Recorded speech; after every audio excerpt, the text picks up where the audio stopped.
विश्वास का सबसे उत्तम उदाहरण है कि धनुर्धर अर्जुन ने अक्षौहिणी सेना को छोड़कर सिर्फ भगवान श्री कृष्ण को चुन लिया था। नमस्ते, आप देख रहे हैं गीता ज्ञान। मैं हूं आरजे कार्तिक और आज 8वें अध्याय के सार की बात। 7वें अध्याय के अंत में भगवान श्री कृष्ण ने कुछ प्रश्न छोड़ दिए थे। उन प्रश्नों को 8वें अध्याय की शुरुआत में धनुर्धर अर्जुन ने उनके सामने रखा और पूछा कि भगवान बताइए, ये जो 7 बातें आपने बताई ये क्या है? ब्रह्म क्या है, संपूर्ण कर्म क्या है, संपूर्ण अध्यात्म क्या है, संपूर्ण अधिदेव अधिभूत और अधियज्ञ क्या है?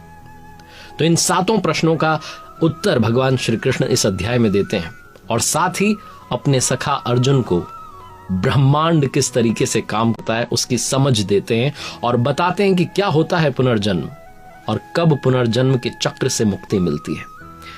ये जो श्रीमद् भगवद गीता के अलग अलग अध्यायों का सार आप तक पहुंचा रहा हूं, ये जो समझ डेवलप कर पाया हूं, ये मैं कर पाया हूं परमहंस स्वामी श्री अड़गड़ानंद जी महाराज जी की यथार्थ गीता पढ़कर। अगर आप भी मंगवाना चाहते हैं घर बैठे तो फ्री में ऑर्डर कर सकते हैं www.यथार्थगीता.com से। इन 7 प्रश्नों का उत्तर देते हुए भगवान श्री कृष्ण कहते हैं, श्री भगवान उवाच अक्षरम ब्रह्म परमम स्वभावो अध्यात्म मुच्यते भूत भावोद्भव करो विसर्गः कर्म संगितः। अक्षरम ब्रह्म परमम यानी कि जो अक्षय है, जो कभी क्षय नहीं होता, जिसका कभी विनाश नहीं होता, समाप्त नहीं होता, वही परम ब्रह्म है। स्वभावः अध्यात्मम उच्यते, स्वयं में जो स्थिर भाव आ जाता है, जब आप स्वयं में स्थिर भाव लेकर आते हैं तो अध्यात्म जो है वो आपके अंदर आता है, यानी कि आत्मा का आधिपत्य, आप आत्मा के कंट्रोल में आते हैं। उससे पहले हम सब माया के आधिपत्य में रहते हैं, माया के कंट्रोल में रहते हैं। तो जो स्वभाव है, जब आप उसमें स्थिर भाव मिल जाता है तो आत्मा का आधिपत्य आ जाता है। यही अध्यात्म की पराकाष्ठा है, आखिरी स्टेज। फिर कहते हैं भूत भावोद्भव कर, भूतों के वो भाव जो कुछ ना कुछ हमसे करवाते रहते हैं, अच्छा भला बुरा, कुछ ना कुछ संस्कारों की संरचना करते रहते हैं, उनका मिट जाना, उनका विसर्जन हो जाना, ये कर्म की पराकाष्ठा है। इसीलिए वो कहते हैं कि मुझे संपूर्ण कर्म के द्वारा जानता है। तो यही वो संपूर्ण कर्म है जब आप उसकी पराकाष्ठा पर आखिरी स्टेज पर पहुंच जाते हैं, जहां वो भूतों के जो भाव हैं वो अलग अलग संस्कारों की संरचना नहीं करते हैं, सब कुछ मिट जाता है। अब आगे बढ़ते हुए भगवान श्री कृष्ण कहते हैं, श्री भगवान उवाच अधिभूतम क्षरो भावः पुरुषश्चाधिदेवतम अधियज्ञो अहमेवात्र देहे देह भृतांवर। जब तक वो अक्षय भाव नहीं मिलता, यानी कि वो परम शांति नहीं मिलती, तब तक जो नष्ट होने वाले संपूर्ण क्षर भाव हैं, जो कुछ न कुछ हमसे करवाते रहते हैं, संस्कारों की संरचना करते रहते हैं, वही जो हैं वो अधिभूत हैं, भूतों के अधिष्ठान हैं, उनके द्वारा भूत जो है वो पैदा होते रहते हैं, वो भला बुरा कर्म हमारे द्वारा होता रहता है। कहते हैं पुरुषः च अधिदेवतम, प्रकृति से परे जो परम पुरुष है वही अधिदेव, यानी कि जो देवी संपद है उसका अधिष्ठाता है। देवी संपद उसी परम देव में अंत में विलीन हो जाती है। कहते हैं, हे अर्जुन, इस मनुष्य शरीर में मुझे अधियज्ञ जान, यानी कि जो यज्ञ हो रहे हैं उसका अधिष्ठाता भी मैं ही हूं।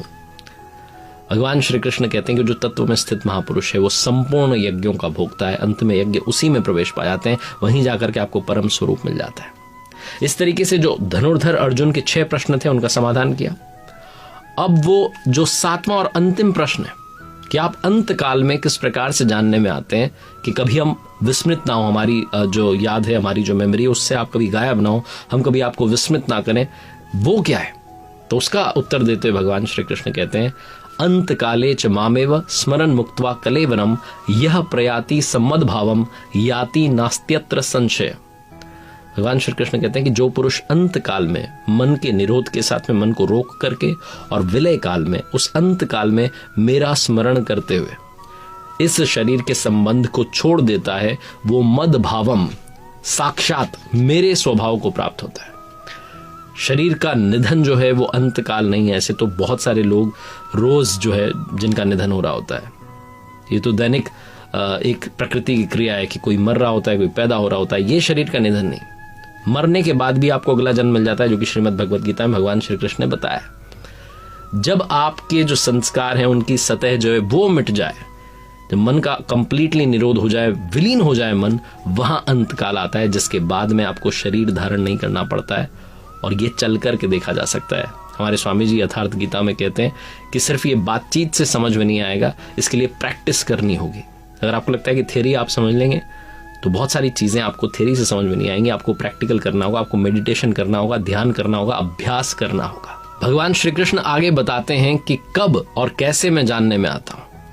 श्री भगवान उवाच यम यम वापि स्मरन् भावम त्यजत्यन्ते कलेवरम तम तमे वैति कौन्तेय सदा तद्भाव भावितः। कहते हैं हे कौन्तेय, मृत्यु के समय मनुष्य जिस जिस भाव को स्मरण करता हुआ इस शरीर को त्याग देता है उसको ही प्राप्त होता है। तब तो बहुत सस्ता है कि आप सिर्फ उस अंत काल में जब आपकी मृत्यु होने जा रही है तब आप भगवान को याद कर लीजिए, आपको भगवान मिल जाएंगे, क्योंकि उन्होंने कहा कि उस जिस चीज को याद करता है वही चीज उसे मिल जाती है। लेकिन ऐसा होता नहीं है, क्योंकि पूरे जीवन में आप जिसकी प्रैक्टिस कर रहे होते हैं, पूरे जीवन भर आप जिसका अभ्यास कर रहे होते हैं, जब अंत समय आता है, जब आपको पता होता है कि अब मेरी मृत्यु होने जा रही है, तो उस अंत काल में वही थॉट आता है जिस थॉट को आप लगातार प्रैक्टिस कर रहे थे। इसीलिए भगवान श्री कृष्ण कहते हैं कि आप निरंतर अभ्यास कीजिए। अर्जुन को कहते हैं कि तुम निरंतर अभ्यास करो ताकि अंत काल में मेरा ही स्मरण करो, मुझे याद करो और मुझे प्राप्त हो जाओ। गीता ज्ञान नाम की सीरीज में जितनी मैं बातें आप तक पहुंचा रहा हूं, जितने अलग अलग अध्यायों की बात कर रहा हूं, सार पहुंचा रहा हूं, ये सिर्फ सार है। अगर आप विस्तार में पढ़ना चाहते हैं और आपको पढ़ना चाहिए, आपसे निवेदन है आप घर बैठे www.यथार्थगीता.com से अपने लिए फ्री में यथार्थ गीता ऑर्डर कर सकते हैं, कॉपी मंगवा सकते हैं और घर पर आप रोजाना प्रतिदिन थोड़ा थोड़ा पढ़ना शुरू कीजिए। आपको सारी बातें समझ में आने लगेंगी। जब आप अभ्यास करने लगेंगे तो जैसा स्वामी जी कहते हैं कि क्रियात्मक है, आपको क्रिया करनी होगी, आपको अभ्यास करना होगा, तब सारी बातें आपको समझ में आने लगेंगी। भगवान श्री कृष्ण अपने सखा, अपने मित्र अर्जुन से कहते हैं, श्री भगवान उवाच तस्मात् सर्वेषु कालेषु मामनुस्मर युध्य च मय्यर्पित मनो बुद्धिर मामे वैश्यस्य संशयम्। हे अर्जुन, तू हर समय मेरा स्मरण कर और युद्ध कर। मुझ में समर्पित मन के साथ में मेरा स्मरण कर, मुझे ध्यान कर, तो निसंदेह मुझे प्राप्त होगा। ये रिमाइंड कराते हैं, लेकिन साथ में एक बात कह रहे हैं कि निरंतर चिंतन करना और युद्ध करना। अब जो बाहरी युद्ध की बात होती है, जिसमें कहते हैं तलवार चली, जिसमें कहते हैं तीर चले, तो ऐसा थोड़ी होगा कि आप भगवान का नाम लें और तीर चलाएं। इसको स्पष्ट करते हैं कि स्मरण होता क्या है। कहते हैं अभ्यास योग युक्तेन चेतसा नान्य गामिना परमम पुरुषम दिव्यम याति पार्थानुचिंतयन्। हे पार्थ, उस स्मरण के लिए योग के अभ्यास से युक्त होकर के मेरे सिवाय कोई और विचार ना आने पाए, निरंतर चिंतन जो करता है वही परम प्रकाश स्वरूप दिव्य पुरुष, जिसे हम भगवान कहते हैं, परमात्मा कहते हैं, उन्हें प्राप्त होता है। अब आप कहेंगे जब स्मरण करने लगेंगे तो फिर युद्ध क्यों करना है? जब आप ध्यान में जाते हैं, जब आप मेडिटेशन में जाते हैं, साधना करने लगते हैं, तो बहुत सारे थॉट्स आते हैं, ऐसी ऐसी बातें दिमाग में आती हैं जो आपने कभी सोची नहीं होंगी। उल्टे सीधे ख्याल आते, एक के बाद एक विचार जुड़ता चला जाता है। आप यहां थे, अचानक किसी और दुनिया में चले जाते हैं। रिश्तेदारों से लेकर के, दोस्तों से लेकर के, ऑफिस की बातें सब घूमने लगती हैं। बस तभी आपको युद्ध करना है, उन सारे विचारों को हटाना है और एकमात्र परमात्मा का विचार लेकर आना है। इसीलिए उन्होंने कहा निरंतर चिंतन कर और युद्ध कर। आगे बढ़ते हुए भगवान श्री कृष्ण अभ्यास के तरीके को, उस विधि को थोड़ा और स्पष्ट करते हैं, विस्तार से समझाते हैं। कहते हैं श्री भगवान उवाच सर्व द्वाराणि संयम्य मनो हृदि निरुध्य च मूय धायात मनः प्राण मास्थितो योग धारणाम। सारी इंद्रियों के दरवाजे को रोककर, यानी कि जो इच्छाएं हैं, कामनाएं हैं, वासनाएं हैं, उनसे अलग होकर के मन को हृदय में स्थित करके जब ध्यान आप धरते हैं तो हृदय में धरते हैं। जैसा कि भगवान श्री कृष्ण ने कहा, ईश्वर सर्वभूतानाम हृदय देशे अर्जुन तिष्ठति। पूजा बाहर नहीं होती है, ध्यान बाहर नहीं होता है, वो अंतःकरण में होता है। अपनी आत्मा को शुद्ध करने का प्रयास ही ध्यान है, और कोई तरीका नहीं है। भगवान श्री कृष्ण कहते हैं कि सब इंद्रियों के दरवाजे को रोक करके, वासनाओं से अलग रह करके, मन को हृदय में स्थित करके, ओमित्येकाक्षरम ब्रह्म व्याहरन् माम अनुस्मरन् यह प्रयाति त्यजन देहम स याति परमाम गतिम। जो पुरुष ओम इति, ओम इतना ही, उस अक्षय ब्रह्म का परिचायक है, भगवान का परिचायक है, उसे जपता है, ओम ओम जपता है और मेरा स्मरण करते हुए शरीर को त्याग जाता है, वही पुरुष परम गति को प्राप्त होता है। भगवान श्री कृष्ण जो हैं वो अपना नाम जपने के लिए नहीं कहते हैं, वो कहते हैं ओम जपो। उन्होंने अपना नाम ओम बताया और रूप अपना बताया, लेकिन नाम ओम बताया बाद में, क्योंकि हमारे भाव होते हैं, हमारी भक्ति होती है, लोगों ने उनका भी नाम जपना शुरू कर दिया, लेकिन उन्होंने जो नाम बताया जो आसानी से आपकी श्वास में ढल सकता है वो ओम है। वो कहते हैं ओम ही अक्षय ब्रह्म का परिचायक है, उसका सिंबल है। आगे कहते हैं कि मुझे प्राप्त करके वो दुखों के उस स्वरूप को, पुनर्जन्म को प्राप्त नहीं होते। एक बार जब वो मेरी शरण में आ गए, मुझे उन्होंने प्राप्त कर लिया, तो फिर वो इस पुनर्जन्म से पार निकल जाते हैं। लेकिन पुनर्जन्म की भी सीमा है। कहते हैं श्री भगवान उवाच आ ब्रह्म बहुनाल लोकः पुनरावर्तिनो अर्जुन मामुपेत्य तु कौन्तेय पुनर्जन्म न विद्यते। कहते हैं अर्जुन, ब्रह्मा से लेकर के कीट पतंग आदि सब जो हैं ये पुनर्जन्म लेने वाले हैं, पुनरावर्ती हैं। जन्म होता है, मरण होता है, जन्म होता है, मरण होता है, चलता रहता है। लेकिन कौन्तेय, जो मुझे प्राप्त होता है उसका पुनर्जन्म नहीं होता है।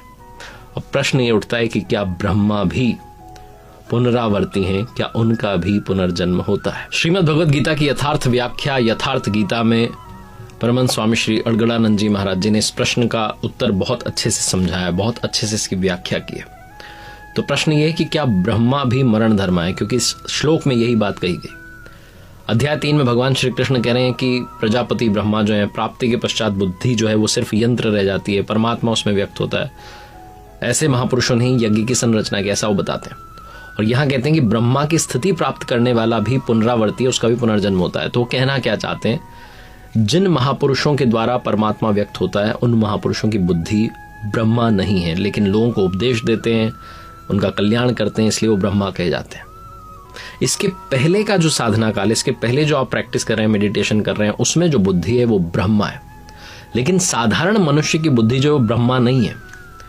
वो जो 4 स्टेजेस बताई हैं, जिसमें उन्होंने कहा कि ब्रह्मविद, ब्रह्मविद्वर, ब्रह्मविद्विरियान, ब्रह्मविद्वरिष्ठ। ब्रह्मविद वो बुद्धि है जो कि ब्रह्म विद्या से संयुक्त है। ब्रह्मविद्वर वो है जिसे ब्रह्म विद्या में श्रेष्ठता मिल गई। ब्रह्मविद्विरियान जो तीसरी स्टेज है, वो बुद्धि है जिसमें ब्रह्म विद्या में सिर्फ एक्सपर्टीज ही हासिल नहीं हो गया, बल्कि उसको आप कंट्रोल कर रहे हैं, उसके संचालक बन गए। और चौथी जो है ये वो अंतिम छोर है जिसमें इष्ट जो है प्रवाहित है। यहां तक बुद्धि रहती है, प्रवाहित होने वाला जो इष्ट है वो कहीं अलग है, ग्रहणकर्ता की जो बुद्धि है वो अलग है। अभी तक वो प्रकृति की सीमा में है, लेकिन इसको जब पार कर जाते हैं तब जाकर के वो परम पुरुष परमात्मा को पाते हैं। तब तक इस बुद्धि को ब्रह्मा कहा गया, इसीलिए कहा कि वो ब्रह्मा को प्राप्त जो स्थिति वाला पुरुष है वो भी पुनरावर्ती है, उसका भी पुनर्जन्म होता है। इस वाली स्टेज को भी पार करना है। आगे भगवान श्री कृष्ण कहते हैं, श्री भगवान उवाच सहस्त्र युग पर्यंत महर्यद ब्रह्मणो विदुः रात्रम युग सहस्त्रांताम ते अहोरात्र विदो जनाः। जो 1000 चतुर्युगों की ब्रह्मा की रात्रि और 1000 चतुर्युगों के उसके दिन को साक्षात जानते हैं, वो समय के तत्व को यथार्थ जानते हैं। दिन और रात की बात की गई है, जो कि विद्या और अविद्या के सिंबल है। ब्रह्म विद्या से जब आपकी बुद्धि संयुक्त हो जाती है तो प्रवेशिका में आ जाती है, और जब ब्रह्म विद्वरिष्ठ हो जाती है तो पराकाष्ठा उस आखिरी स्टेज में पहुंच जाती है। जब विद्या से बुद्धि संयुक्त होती है तो ब्रह्मा का दिन होता है, तब आप पुण्य जो कार्य हैं वो कर रहे होते हैं, अच्छा अच्छा सोच रहे होते हैं। लेकिन जब अविद्या की रात्रि आती है तो आप सारे पाप वाले कार्य करने लगते हैं। आपकी बुद्धि जो है आपसे वो सब करवाने लगती है जो नहीं होना चाहिए। इसी तरीके से माया जो है प्रवाहित हो जाती है जब अविद्या की रात्रि आती है। जो इस अविद्या की रात्रि को विद्या के दिन को समझता है कि काल कहां तक पीछा करने वाला है, वो समय के तत्व को यथार्थ रूप में जानता है। अब भगवान श्री कृष्ण ये भी बताने जा रहे हैं कि किस समय में मेरी प्राप्ति होती है। अब अंतिम छोर में, इस अध्याय के अंतिम छोर में जो सबसे बड़ा प्रश्न है कि कौन पुनर्जन्म की सीमा में है और कौन इसे पार कर जाता है, किस काल में पुनर्जन्म की सीमा को हम पार कर सकते हैं, तो भगवान श्री कृष्ण इस क्लिष्ट प्रश्न का भी उत्तर देते हैं। कहते हैं, श्री भगवान उवाच अग्निर्ज्योतिरः शुक्लः षण्मासा उत्तरायणम तत्र प्रयाता गच्छन्ति ब्रह्म ब्रह्म विदो जनाः। शरीर संबंध का त्याग करते समय जिनके समक्ष ज्योतिर्मय अग्नि जल रही हो, दिन का प्रकाश फैला हुआ हो, सूर्य चमक रहा हो, शुक्ल पक्ष का चंद्रमा बढ़ रहा हो, उत्तरायण का सुंदर आकाश हो, उस काल में जो प्रयाण करते हैं वो योगी जन ब्रह्म को प्राप्त होते हैं, यानी कि मुझे प्राप्त होते हैं। वापस वो जन्म नहीं लेते, वो पुनर्जन्म की इस सीमा से, इस चक्र से बाहर निकल जाते हैं। अब बहुत लोगों को ऐसा लगता है कि ये जो स्थिति है जब प्रकृति में आएगी तब हम वहां पहुंचेंगे, लेकिन स्वामी जी यथार्थ गीता में बताते हैं कि ये सब प्रतीक हैं। अग्नि जो है उस ब्रह्म तेज का प्रतीक है, दिन जो है उस विद्या का प्रकाश है, शुक्ल पक्ष जो है वो निर्मलता का सिंबल है, विवेक, वैराग्य, शम, दम, तेज और प्रज्ञा ये षडेश्वरी ही क्षणमास है। और ऊर्ध्वरता स्थिति, आप प्रकृति से परे हो जाएं और भगवान की तरफ आपका रुख हो जाए, आप उनकी भक्ति में डूब जाएं, ये ऊर्ध्वरता स्थिति ही उत्तरायण है। जो इस काल में आ जाता है वो ब्रह्म को प्राप्त हो जाता है, उसका पुनर्जन्म नहीं होता है। लेकिन जो पूरी श्रद्धा से लगे हुए हैं लेकिन इस स्थिति तक नहीं पहुंच पाए, जिनकी साधना पूर्ण नहीं हो पाई, उनका क्या होता है?